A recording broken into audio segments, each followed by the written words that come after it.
نحمده ونستعينه ونؤمن به ونتوكل عليه ونعوذ بالله من شرور أنفسنا ومن سيئات أعمالنا من يهده الله فلا مضل له ومن يضلله فلا هادي له وأشهد أن لا إله إلا الله وحده لا شريك له وأشهد أن محمدا عبده ورسوله أرسله بالهدى ودين الحق ليظهره على الدين كله ولو كره المشركون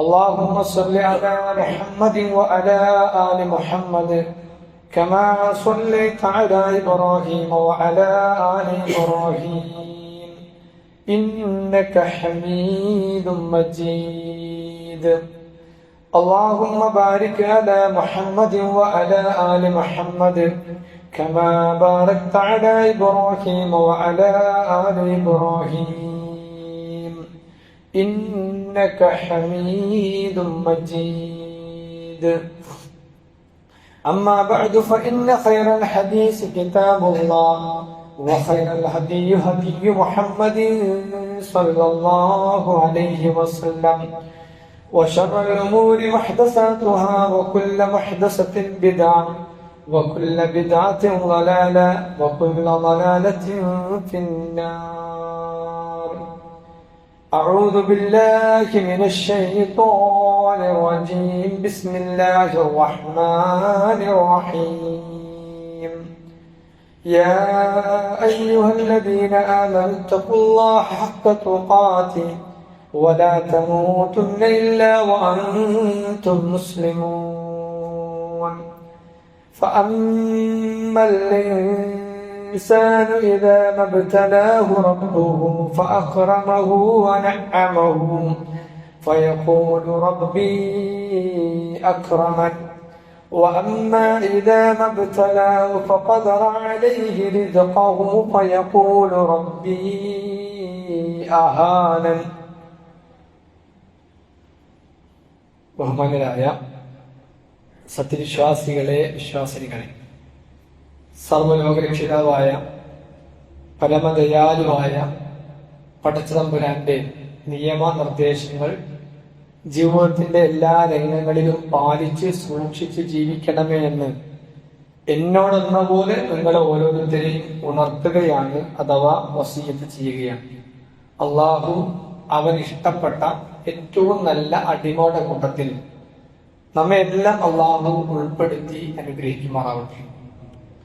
മനുഷ്യരായ നമ്മളെ സംബന്ധിച്ചിടത്തോളം നമ്മുടെ സൃഷ്ടിപ്പിൽ അള്ളാഹു സുബ്ഹാനഹു വ തആല ഏർപ്പെടുത്തിയിട്ടുള്ള ഒന്നാണ് അക്ഷമനായി പ്രവർത്തിക്കുക എന്നത്.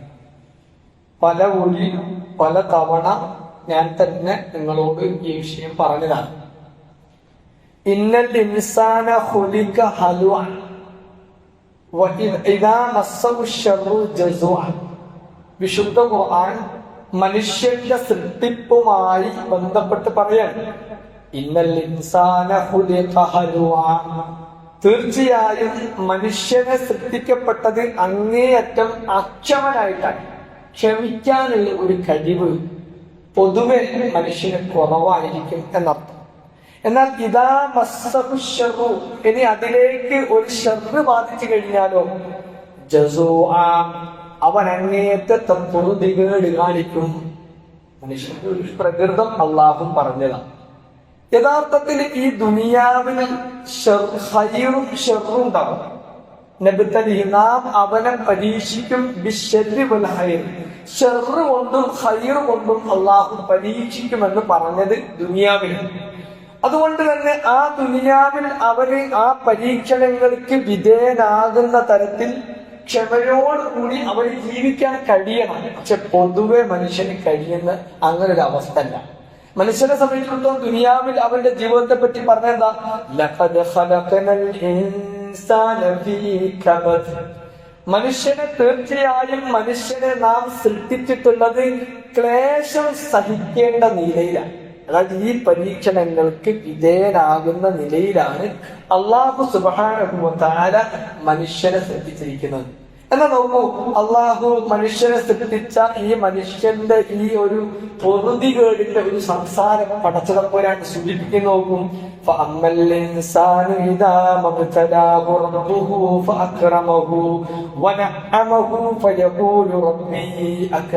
മനുഷ്യൻ പറയാണ്, മനുഷ്യന് അല്ലാഹു സുബ്ഹാനഹു വ തആല അവന്റെ രക്ഷിതാവ് അവനെ പരീക്ഷിക്കുകയും അങ്ങനെ അവനെ ആദരിക്കുകയും അവന് സൗഖ്യം നൽകുകയും ചെയ്താൽ ആ മനുഷ്യൻ പറയും, ഫയഖൂലു റബ്ബി അക്രമൻ, എന്റെ രക്ഷിതാവ് എന്നെ ആദരിച്ചിരിക്കുന്നു.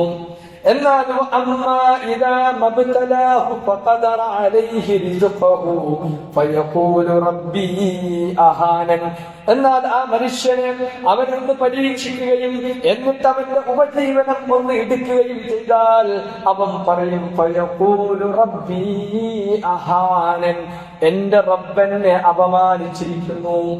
ഒന്നൊന്ന് അള്ളാഹു ഒന്ന് പരീക്ഷിച്ചാൽ മതി, ഒന്ന് ഇരിക്കാൻ മതി, അപ്പോഴേക്കും അവന്റെ പൊറുതികേട് പുറത്തേക്ക് വരാൻ തുടങ്ങി എന്നർത്ഥം. അപ്പൊ ഈ പൊറുതികേട് അധിക മനുഷ്യനെയും എത്തിക്കുന്നത് എവിടെയാണ്? അതാ നമ്മൾ ഇന്ന് സംസാരിക്കുന്നത്. മനുഷ്യന്റെ ഈ പൊറുതികേടുകൾ യഥാർത്ഥത്തിൽ വിശ്വാസി ഇങ്ങനത്തെ അവസ്ഥ വരുമ്പോ സ്വാഭാവികമായും വിശ്വാസി ക്ഷമിക്കും. എന്തെങ്കിലും ഒരു ഷർറ് ഉണ്ടായാലും ക്ഷമിക്കും. എന്തെങ്കിലും ഒരു ഹൈറുണ്ടായാലോ ഉടനെ ശുദ്ധത പറയും. എന്നാൽ അധിക മനുഷ്യരും ഈ പൊറുതികേട് കൊണ്ട് എത്തിപ്പെടുന്നത് എവിടെയാ? കടുത്ത അന്ധവിശ്വാസങ്ങളിലേക്കാണ്. കടുത്ത അന്ധവിശ്വാസങ്ങളിലേക്ക് എത്തുക എന്ന് മാത്രമല്ല, അവർ സ്ഥിരമായ ദുഃഖത്തിന് വരെ കാരണമാകുന്ന അവസ്ഥയിലേക്ക് പോകണം. ഇപ്പൊ നോക്കൂ, നമ്മുടെ നാട്ടിൽ ഒരുപാട് കൊലപാതകങ്ങൾ നടന്നു. ആലോചിക്കും, ഓരോ കൊലപാതകങ്ങൾ നടന്ന് അതിന്റെ FIR പോലീസ് ഇടുന്ന സമയത്ത് തന്നെ പോലീസുകാർ പറയുക എന്തൊരു അന്ധവിശ്വാസികളാണ് നമ്മുടെ നാട്ടിലുള്ളത്. നോക്കൂ, ഒരു കുടുംബത്തിലെ മുഴുവൻ ആളുകളെയും കൊല്ലാൻ കാരണം എന്താ? ഇദ്ദേഹത്തിന്റെ വീട്ടിലുള്ള അസ്വസ്ഥതകളാണ്. അക്ഷരം കാണിക്കാണ്. എന്താ? ആ നീണ്ട മുടിയുള്ള സ്ത്രീയാണ്, അവരെന്തോ ആഭിചാരം ചെയ്തതാണ് ഞങ്ങളുടെ കുടുംബത്തിന് തകരാറുണ്ടായ കാരണം. എന്തു ചെയ്യണം? ഈ ജോത്സ്യം പറഞ്ഞു കൊടുക്കുക, ഓലെ കൊന്നാളെ. ഓക്കെ, മനുഷ്യൻ എത്തേണ്ടത് എവിടേക്കാ? കൊലപാതകങ്ങളിലേക്ക് എത്തുകയാണ്. അങ്ങനെ അയൽ വീട്ടിലെ ആളുകളെ കൊന്നൊടുക്കുന്ന അന്ധവിശ്വാസങ്ങളിലേക്ക് മനുഷ്യൻ എത്തിപ്പെടുകയാണ്. നമ്മൾ ആലോചിക്കുക, എത്രമാത്രം മനുഷ്യന്റെ പൈശാചികത, ഇബ്ലീസ് മനുഷ്യരെ കൊണ്ട് എത്തിക്കുന്നത് എത്ര ക്രൂരതയാണ്. ചെറിയ മക്കളെ കൊല്ലുന്നു, സ്ത്രീകളെ കൊല്ലുന്നു, അതുപോലെ മറ്റുള്ള ആളുകളെ, വീട്ടിലുള്ള മറ്റുള്ള പലരെയും കൊന്നൊടുക്കുന്നു. എന്താ? എല്ലാത്തിന്റെ പിന്നിലേക്കും ചുരുളഴിഞ്ഞ് നമ്മളെ എത്തിപ്പെടുമ്പം കാണുന്നത് എന്താ? ഇത്തരം അന്ധവിശ്വാസങ്ങളാണ്. മറുഭാഗത്താണെങ്കിലോ ആത്മീയത തേടിയിട്ട് പല പുണ്യ കേന്ദ്രങ്ങളിലേക്കും പോയിട്ട് അവിടെ ആത്മീയ ദാഹം തീർക്കാൻ വേണ്ടി പലതിലും പുണ്യം പ്രതീക്ഷിച്ച് അവിടെ ഉണ്ടാകുന്ന അപകടങ്ങൾ വേറെ. നോക്കൂ, ഇപ്പൊ ഈ അടുത്ത് നടന്ന ഗംഗാനദിയിൽ നടന്നിട്ടുള്ള വലിയ ഒരു ദുരന്തം നമ്മളൊക്കെ കേട്ടു. നമുക്ക് അത് ആത്മീയതയുടെ ദാഹം തീർക്കാൻ വേണ്ടി പോകുന്ന മനുഷ്യർ പലതിലും പല നിലക്കുള്ള പുണ്യവും കണ്ട് പോകുകയാണ്. ഇവിടെ എന്താണ് പരിഹാരം? പ്രിയപ്പെട്ട സഹോദരിമാരെ, സഹോദരികളെ, ഒറ്റ പരിഹാരമേ ഉള്ളൂ. നമ്മളെ സൃഷ്ടിച്ച സൃഷ്ടാവിലേക്ക് നമ്മൾ മടങ്ങുക എന്നുള്ളതാണ്. സമാധാനവും സ്വസ്ഥതയും നമുക്ക് ലഭ്യമാകുക പടച്ച തമ്പുരാന്റെ അടുക്കൽ നിന്ന് മാത്രമാണ്. ആ റബ്ബിലേക്ക് അഭയം പ്രാപിക്കുക എന്നതാണ് ശാശ്വതമായ നമ്മളെ ദുരന്തത്തിലേക്ക് നയിക്കുന്നതിന് പകരം ശാശ്വതമായ സമാധാനം നമുക്ക് ലഭിക്കാൻ ഏക മാർഗം റബ്ബ് പഠിപ്പിച്ചു തരുന്നത് എന്താ? റബ്ബിലേക്ക് മടങ്ങുക. അലാ അല്ലദീന ആമനൂ വതത്മഇന്നു ഖുലൂബുഹും ബിദിക്രില്ലാഹ് അലാ ബിദിക്രില്ലാഹി തത്മഇന്നുൽ ഖുലൂബ്. നോക്കൂ, പടച്ചതമ്പുരാനാ പറയണത്, നമ്മളെ സൃഷ്ടിച്ച റബ്ബാ പറയുന്നത്. നമ്മളെ അക്ഷമരായിട്ടാണ് സൃഷ്ടിച്ചത്. അത് നമ്മുടെ ഈ ലോകത്തെ പരീക്ഷണത്തിന് വേണ്ടിയാണ്. അങ്ങനെ പരീക്ഷണത്തിൽ അകപ്പെടുന്ന മനുഷ്യ, നിനക്ക് സമാധാനം വേണോ? നിനക്ക് സ്വസ്ഥത വേണോ? എന്ത് ചെയ്യണം? അള്ളാഹ് അള്ളാഹുവിലേക്ക് മടങ്ങിയാൽ മതി. ഇത് തരുന്ന നാഥനിലേക്ക് മടങ്ങിയാൽ മതി. ആ റബ്ബിനെ ഓർത്താൽ മതി. അല്ലദീന ആമനൂ, ആ റബ്ബിൽ വിശ്വസിക്കുക. വതത്മഇന്നു ഖുലൂബുഹും, അവരുടെ ഹൃദയം ശാന്തമാകും. ബിദിക്രില്ലാഹ്, അള്ളാഹുവിന്റെ ദിക്ർ കൊണ്ട്. അതുകൊണ്ട് അലാ, അറിയണേ, ബിദിക്രില്ലാഹി, അള്ളാഹുവിന്റെ ദിക്ർ കൊണ്ട് മാത്രമേ തത്മഇന്നുൽ ഖുലൂബ്, ഹൃദയം ശാന്തമാകുകയുള്ളൂ. അപ്പൊ അള്ളാഹുവിലേക്ക് നമ്മൾ അള്ളാഹു എനിക്ക് എല്ലാം ചെയ്തു തരാൻ കഴിവുള്ളവനാണ് റബ്ബ് എന്ന ബോധം പ്രിയപ്പെട്ട സഹോദരങ്ങളെ, സഹോദരിമാരെ നമുക്കുണ്ടായാൽ മതി. പ്രത്യേകിച്ച് സ്ത്രീകളോട് പറയാനുള്ളത്, നമുക്ക് എന്തും ചെയ്തു തരാൻ കഴിവുള്ളവർ റബ്ബാണ്. ആ റബ്ബിനെ വിട്ട് മറ്റൊന്നിലേക്ക് നമ്മൾ പോകണ്ട. നോക്കൂ, നമ്മൾക്ക് എന്തെങ്കിലും ഒരു ഉപദ്രവം ഉണ്ടാക്കാൻ ആരെങ്കിലും നമ്മൾക്ക് നേർക്ക് നേരെ നമ്മളെ ഉപദ്രവിക്കാൻ മനുഷ്യർക്ക് കഴിയും. എന്നാൽ കാര്യകാരണ ബന്ധങ്ങൾക്കപ്പുറത്ത് ഏതെങ്കിലും ഒരു ജിന്ന്, ഏതെങ്കിലും ഒരു മലക്ക്, ഏതെങ്കിലും ഒരു വലിക്ക് നമുക്ക് എന്തെങ്കിലും ഒരു ഉപദ്രവം ഉണ്ടാക്കാൻ, നമുക്ക് എന്തെങ്കിലും ഒരു ഉപകാരം ഉണ്ടാക്കാൻ കഴിയില്ല. അത് റബ്ബിന് മാത്രമേ കഴിയൂ. അങ്ങനെ ഒരു അവസ്ഥ, അങ്ങനെ ഒരു വിശ്വാസത്തിലേക്ക് തെളിമയുള്ള പ്രവാചകന്മാർ പഠിപ്പിച്ച ആ ഒരു വിശ്വാസത്തിലേക്ക് നമ്മൾ വന്നാൽ ഒന്നിനും നമ്മൾ പേടിക്കില്ല. അത് ആരോ ചെയ്തതാണോ, അല്ലെ അത് ആരോ ഉണ്ടാക്കിയതാണോ, അത് എനിക്ക് എന്തെങ്കിലും ഉപദ്രവം ഉണ്ടാകുമോ എന്ന് പേടില്ല. ഏതെങ്കിലും ഒരു ഖബർ കാണുമ്പോ, ഏതെങ്കിലും ഒരു പച്ച കാണുമ്പോ, ഏതെങ്കിലും ഒരു വൃക്ഷം കാണുമ്പോ, ഏതെങ്കിലും ഒരു പുണ്യസ്ഥലം എന്ന് പറഞ്ഞ സ്ഥലത്തിൽ എത്തുമ്പോ നമുക്കൊരു പേടിയും ഒരു ഭക്തിയും ഒരു ഭയപ്പാടും ഒന്നും നമുക്ക് വേണ്ട. നമുക്ക് വേണ്ടത് റബ്ബ് എനിക്ക് നന്മ എന്തെങ്കിലും റബ്ബ് ഉദ്ദേശിച്ചിട്ടുണ്ടെങ്കിൽ അത് റബ്ബിനെ തരാൻ കഴിയും.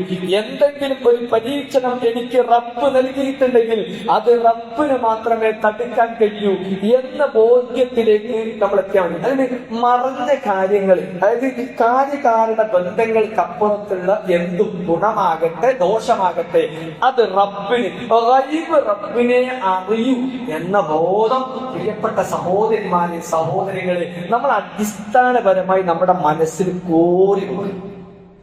പ്രവാചകന്മാർ അഖിലവും വന്നിട്ട് പറയാണ്. നൂഹ് നബി ആദ്യം പറഞ്ഞു, വലാ അഖൂലു ലക്കും ഇൻദീ ഖസാഇനുല്ലാഹ് വലാ അഅലമുൽ ഗൈബ വലാ അഖൂലു ഇന്നീ മലകുൻ. ഞാൻ നിങ്ങളോട് ഈ പ്രബോധനം ചെയ്യുന്ന സമയത്ത് ഞാനൊരു പ്രവാചകനായതുകൊണ്ട് എനിക്ക് വല്ല ഗൈബും അറിയുമോ? ഇല്ല. നൂഹ് നബി അലൈഹി സ്വലാത്തു വസ്സലാം പറയാണ്, അള്ളാഹിന്റെ ഖജനാവ്, അള്ളാഹുവിന്റെ അടുത്തുള്ള ഖജനാവിനെ പറ്റി എനിക്കറിയില്ല. വലാ അഅലമുൽ ഗൈബ, ഗൈബും എനിക്കറിയില്ല. വലാ അഖൂലു ഇന്നീ മലകുൻ.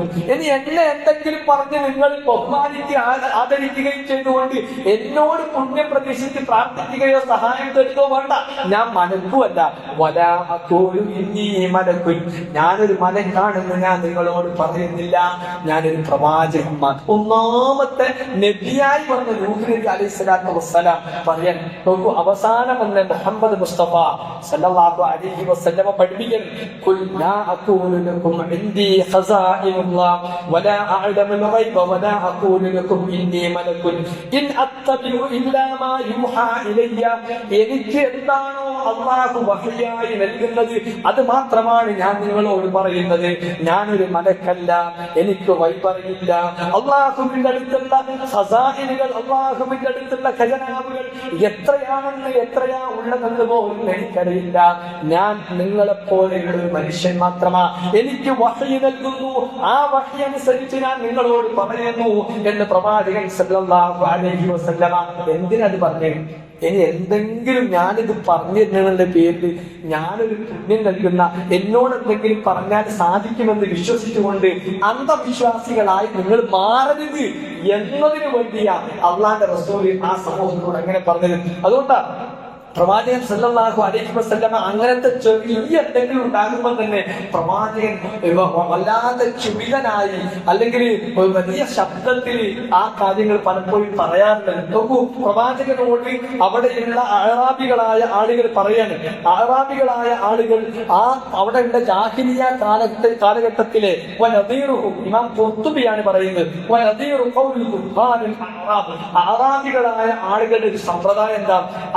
അവര് അവരൊരു മരത്തിൽ ഇങ്ങനെ മരത്തെ ഒരു പുണ്യമരം കണ്ടു. എന്നിട്ട് അതാത്തു അൻവാത്ത് എന്ന പേരുള്ള ഒരു പുണ്യമരം അവരെന്ത് ചെയ്യും?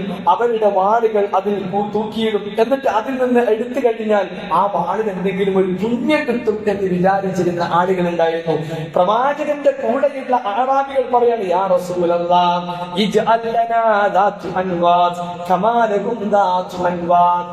അവർക്കൊരു ദാത്ത് അൻവാത്ത് എന്ന വൃക്ഷം ഉള്ളതുപോലെ ഞങ്ങൾക്കും ഒരു വൃക്ഷം ഉണ്ടാക്കിത്ത പ്രവാചകനെ. പ്രവാചകർ പറയാണ്, നമ്മൾ വാളൊക്കെ ഇങ്ങനെ പിടിച്ചു നിൽക്കണം, നമ്മുടെ വാളിനും വേണ്ട ഒരു ബർക്കത്ത്, അതുകൊണ്ട് നമുക്ക് ഓർക്കുള്ളത് പോലെ ഒരു വൃക്ഷം നമുക്ക് ഉണ്ടാക്കി തന്നാൽ എന്ന് നിശ്ചയിച്ചു തരി എന്ന് പ്രവാചകനോട് പറഞ്ഞപ്പോ അള്ളാന്റെ റസൂൽ അല്ലാഹു അക്ബർ അല്ലാഹു അക്ബർ അല്ലാഹു അക്ബർ അത്ഭുത സംഗതി പോയി. പ്രവാചകൻ സല്ലല്ലാഹു അലൈഹി വസല്ലം ആയത്തുകൾ വജാവസ്നാ ബിബനി ഇസ്രാഈല البحر فأتوا على قوم يعكفون على أصنام لهم قالوا يا موسى اجعل لنا إلها كما لهم آلهة قال إنكم قوم تجهلون. മഹാനായ പ്രവാചകൻ സല്ലല്ലാഹു അലൈഹി വസല്ലം പറയാ, നിങ്ങൾ ഈ ചോദിച്ച ചോദ്യം ഉണ്ടല്ലോ മുൻകഴിഞ്ഞ മൂസാ നബി അലൈഹിസ്സലാത്തു വസ്സലാമിന്റെ സമൂഹം ആ കടല് കടന്ന് രക്ഷപ്പെടുത്തി, അള്ളാഹു അവരെ രക്ഷപ്പെടുത്തി. അപ്പണ്ട് ഒരു സമൂഹത്തിന്റെ അടുത്തെത്തിയപ്പോ അവരവിടെ അവരവിടെ ഒരു ബിംബത്തിന്റെ അടുത്ത് അവരിങ്ങനെ ഭജന വിരിക്കുകയാണ്. ആ സമയത്ത് മൂസാ നബി അലൈഹിസ്സലാത്തു വസ്സലാമയുടെ സമൂഹം മൂസാ നബിയോട് പറയാണ്, ഖാലു യാ മൂസാ ഇജ്അൽ ലനാ ഇലാഹൻ, ഞങ്ങൾക്ക് ഒരു ഇലാഹിനെ ഉണ്ടാക്കിത്താ. ഇവരൊക്കെ അവിടെ ഒരു സമൂഹം അതാ ഒരു ബിംബത്തിന്റെ മുമ്പിൽ ഇലാഹായിട്ട് ആരാധ്യനായിട്ട് ഒരു ഇലാഹിനെ ഇങ്ങനെ ആരാധിച്ചുകൊണ്ടിരിക്കുന്നത്. ഞങ്ങൾക്കും ഇലാഹൻ കമാലകും ആലിഹ, അവർക്ക് ഒരു ഇലാഹ് ഉള്ളതുപോലെ ഞങ്ങൾക്കും ഒരു ഇലാഹിനെ ഉണ്ടാക്കി താ മൂസ എന്ന് മൂസാ നബി അലൈഹിസ്സലാത്തു വസ്സലാമയുടെ സമൂഹം അദ്ദേഹത്തോട് ആവശ്യപ്പെട്ടതുപോലെയുള്ള ഒരു ചോദ്യമായി പോയി. നിങ്ങൾ ഈ വൃക്ഷം, ഒരു ബർക്കത്തിന്റെ വൃക്ഷം ഞങ്ങൾക്ക് നിശ്ചയിച്ചിട്ടാ എന്ന് പ്രവാചകനോട് ചോദിച്ചത് എന്ന് അള്ളാന്റെ റസൂൽ പറഞ്ഞത് എന്തുകൊണ്ടാണ് പ്രിയപ്പെട്ടവര്? അങ്ങനെ ഒരു ഏർപ്പാട് ഇസ്ലാമിലില്ല. ഏതെങ്കിലും ഒരു പുണ്യമരം, ഒരു പുണ്യമായിട്ടുള്ള വൃക്ഷം, അല്ലെങ്കിൽ അതൊരു ആൽത്തറ, അല്ലെങ്കിൽ ഏതെങ്കിലും ഒരു ഖബറ്, അല്ലെങ്കിൽ ഒരു പച്ചക്കുബ്ബ, ഇതൊക്കെ പുണ്യം കിട്ടും. അല്ലെങ്കിൽ എന്റെ ഉപദ്രവം തടുക്കാൻ, എനിക്ക് വന്നിരിക്കുന്ന ഈ പ്രശ്നത്തെ തടുക്കാൻ ഇതുകൊണ്ട് സാധിക്കും, എനിക്കെന്തെങ്കിലും ഉപകാരം ഇതുവഴി കിട്ടും എന്ന് പ്രതീക്ഷിച്ചുകൊണ്ട് അവിടെ ഒരു പ്രാർത്ഥന, അവിടെ ഒരു അർത്ഥന, അവിടെ ഒരു സമാധാനം, അവിടെ ഒരു ബഹുമാനം ഉണ്ടായിക്കഴിഞ്ഞാൽ അത് ഇലാഹായി. അതുകൊണ്ട് ഇസ്ലാം അത് അനുവദിക്കുന്നില്ല. ഇസ്ലാം നിങ്ങൾക്ക് എന്ത് പ്രശ്നമുണ്ടോ അത് നൽകിയിരിക്കുന്ന റബ്ബിനോട് നിങ്ങൾ ചോദിക്കുക, ആ റബ്ബിലേക്ക് നിങ്ങൾ അടുക്കുക. ആ റബ്ബല്ലാത്ത മറ്റൊന്നിനും ഒന്നും ചെയ്തു തരാൻ കഴിയില്ല എന്ന് കൃത്യമായി അള്ളാഹു പഠിപ്പിക്കുന്നു. ഇനി മരിച്ചുപോയ മഹാന്മാർ, വലിയകൾ, ഖബറിലുള്ള ആളുകൾ, അവർ നോക്കും, നിങ്ങൾ പറയുന്നത് പോലും കേൾക്കൂല. ആരാ പറഞ്ഞത്? വിശുദ്ധ ഖുർആൻ, ഇന്നക ലാ തുസ്മിഉൽ മൗത, മരണപ്പെട്ടവർ കേൾക്കുകയില്ല. ഒരു ചെങ്കുടി പൊട്ടനായ ആൾ അവൻ തിരിഞ്ഞു പോയാൽ നിങ്ങൾ വിളിക്കുന്നവൻ കേൾക്കാത്തത് പോലെ മരണപ്പെട്ടു പോയ ആൾ ഖബറിൽ നിന്ന് കേൾക്കൂല എന്ന് വിശുദ്ധ ഖുർആൻ സൂറത്തിന്റെ 80-ാമത്തെ വചനം. നോക്കൂ, ഇനി അല്ലാഹു പറയാ, നിങ്ങൾ പ്രാർത്ഥിച്ചാൽ അവർ പ്രാർത്ഥന കേൾക്കുകയില്ല. ഇനി കേട്ടു എന്ന് സങ്കൽപ്പിക്കുക. മസ്തജാബൂലക്കും, നിങ്ങൾക്ക് അവർ ഉത്തരം നൽകുകയില്ല. നിങ്ങൾ ഈ പ്രാർത്ഥിച്ചിരിക്കുന്നത് ശിർക്കാണ്. അള്ളാഹുവിന് പുറമെ മറ്റൊരാളോട് നിങ്ങൾ പ്രാർത്ഥിച്ച ആ പ്രാർത്ഥന ശിർക്കാണ്. ആ ശിർക്കിനെ അവർ നിഷേധിക്കുകയും ചെയ്യും. വിശുദ്ധ ഖുർആനാണ് പറയുന്നത്. അങ്ങനെ ചെയ്യുന്ന വ്യക്തികൾ ഏറ്റവും അവലായ, ഏറ്റവും വൃത്തികെട്ട പ്രവർത്തനത്തിലാണ് ഏർപ്പെട്ടിരിക്കുന്നതെന്ന് വിശുദ്ധ ഖുർആൻ. വമൻ ومن أضل ممن يدعو من دون الله من لا يستجيب له إلى يوم القيامة. ഖിയാമത്ത് നാൾ വരെ നമ്മൾ എന്തെങ്കിലും ഒരു പ്രാർത്ഥന മരിച്ചുപോയവരോട്, ഖബറിലുള്ളവരോട്, നമ്മൾക്ക് ഒരു നിലക്കും കാര്യകാരണ ബന്ധത്തിനപ്പുറത്തുള്ള ഏതെങ്കിലും ജിന്നിനോട്, മലക്കിനോട്, ഏതെങ്കിലും ഒരു വസ്തുവിനോട് നമ്മൾ പ്രാർത്ഥിച്ചു കഴിഞ്ഞാൽ ഖിയാമത്ത് നാൾ വരെ അവർ ഉത്തരം ചെയ്യുകയില്ല. അങ്ങനെ പ്രാർത്ഥിക്കുന്ന ആളുകൾ ഏറ്റവും വഴികെട്ട ആളുകളാണ്. അങ്ങനെ സഹായം ചോദിക്കുന്ന ആളുകൾ ഏറ്റവും വഴികെട്ടവരാണ്. അവർ ചെയ്തിരിക്കുന്ന ആ ദുആഇലെ അവർ ചെയ്തിരിക്കുന്ന ആ പ്രാർത്ഥനയെ തൊട്ട് ഈ ആളുകളുടെ ശ്രദ്ധയിലാണ്. അള്ളാഹ് വളരെ കൃത്യമായി പറഞ്ഞ ഒരു ആശയത്തെ മനുഷ്യർ ഉൾക്കൊള്ളാതെ പോകുമ്പോഴാണ് ഇത്തരം അന്ധവിശ്വാസങ്ങളിലേക്ക് എത്തുക. അതുകൊണ്ട് പ്രിയപ്പെട്ട സഹോദരങ്ങളെ, നമ്മുടെ വീടിന്റെ അയൽപക്കത്തുണ്ടാവും ഇങ്ങനത്തെ ആൾക്കാർ. ഒന്ന് പറഞ്ഞു കൊടുക്കുക, നിങ്ങൾക്ക് റിസ്ക് അല്പം കുറയുണ്ടോ? റിസ്ക് തരേണ്ട റബ്ബാണ്. നിങ്ങൾക്ക് എന്തെങ്കിലും പരീക്ഷ ഉണ്ടോ? റബ്ബിനോട് പറയും. ആ റബ്ബിനെ നിങ്ങൾ സൂക്ഷിക്കേണ്ട വിധം സൂക്ഷിക്കുക. അവൻ തുറന്നൊരു മഖ്റജ്, നിങ്ങൾ കണക്കാക്കാത്ത വിധം അള്ളാഹു നിങ്ങൾക്ക് ഉപജീവനം ഇറക്കിത്തരും. നിങ്ങൾ അള്ളാഹുവിൽ തവക്കുൽ ചെയ്തു കഴിഞ്ഞാൽ അവൻ മതി, ആ റബ്ബ് മതി. അതാ പ്രവാചകന്മാർക്കൊക്കെ നിർഭയത്വം കിട്ടിയത് ഏകനായ റബ്ബിൽ അടിയുറച്ച് വിശ്വസിച്ചപ്പോഴാണ്. അങ്ങനെ റബ്ബിൽ അടിയുറച്ച് വിശ്വസിക്കുന്ന ആളുകളിൽ അല്ലാഹു സുബ്ഹാനഹു വ തആല എന്നെയും നിങ്ങളെയും ഉൾപ്പെടുത്തി അനുഗ്രഹിക്കുമാറാകട്ടെ.